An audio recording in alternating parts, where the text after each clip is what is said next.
ഈ നമ്മുടെ കല്യാണ ചെക്കന്മാരുടെ കാര്യം എനിക്ക് തോന്നുന്നു നമ്മൾ രണ്ടും തന്നെ പലതവണ ഇതൊക്കെ ചർച്ച ചെയ്തിട്ടുണ്ട്. കല്യാണ ചെക്കന്മാരുടെ കയ്യിലിരിപ്പിനെ കുറിച്ച്. ഇത് ശരിക്കും കാറിന് മുകളിൽ നിന്ന് ഫോട്ടോ എടുത്തപ്പോൾ കിട്ടിയ പണി എന്തായിരുന്നു? എന്താണ് ശരിക്കും സംഭവം?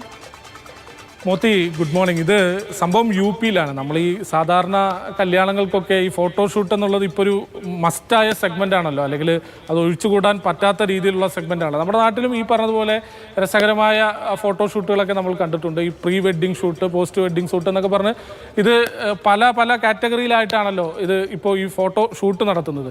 ഇതും അതുപോലെ ഒന്ന് നടത്തിയതാണ്. സംഭവം എന്തെന്ന് വെച്ചാൽ, പണി കിട്ടിയെന്തെന്ന് വെച്ചാൽ, നടു റോഡിൽ ഈ വാഹനം നിർത്തിയിട്ട് കല്യാണത്തിൻ്റെ ആ ചടങ്ങ് നടക്കുന്ന ഈ ഓഡിറ്റോറിയത്തിനൊക്കെ സമീപമായിട്ട് നടു റോഡിൽ വാഹനം നിർത്തിയിട്ട് അവിടെ ഒരു രസകരമാക്കാമെന്നുള്ള ഉദ്ദേശത്തിലായിരിക്കാം. അതിലൊരു നമ്മൾ വലിയൊരു പ്രശ്നമുണ്ടാക്കുക എന്നുള്ള അർത്ഥത്തിലൊന്നും ആയിരിക്കില്ല. പക്ഷേ നടു റോഡിൽ വാഹനം നിർത്തിയിട്ട് അതിന് മുകളിലൊക്കെ കയറി നിന്ന് ഫോട്ടോ ഷൂട്ടൊക്കെ നടത്തിയപ്പോൾ ചെറിയ ബുദ്ധിമുട്ടൊന്നുമല്ല അതുവഴി വന്ന യാത്രക്കാർക്കുണ്ടായത്. അപ്പോൾ സ്വാഭാവികമായിട്ടും നമ്മുടെ പോലീസോ അല്ലെങ്കിൽ അധികാരികളോ ഇടപെടുമല്ലോ. അങ്ങനെ ഇടപെട്ടു, വാഹനം കസ്റ്റഡിയിലെടുത്തു, വലിയ കേസായി, പ്രശ്നങ്ങളായി. ഏതായാലും ആ കല്യാണ ചെക്കൻ ഈ കല്യാണ ദിവസം തന്നെ വലിയ പുലിവാലും പിടിച്ചു എന്നുള്ളതാണ് ഈ സംഭവം. ഏതായാലും ഇതുപോലെ പൊതുജനങ്ങൾക്ക് ബുദ്ധിമുട്ടുണ്ടാക്കുന്ന തരത്തിൽ കല്യാണമായാലും മറ്റേത് സന്ദർഭമായാലും ഫോട്ടോഷൂട്ടുകൾ നടത്തുമ്പോൾ ഇനി ഒന്ന് ശ്രദ്ധിക്കണം എന്ന് തന്നെയാണ് എനിക്ക് പറയാനുള്ളത്.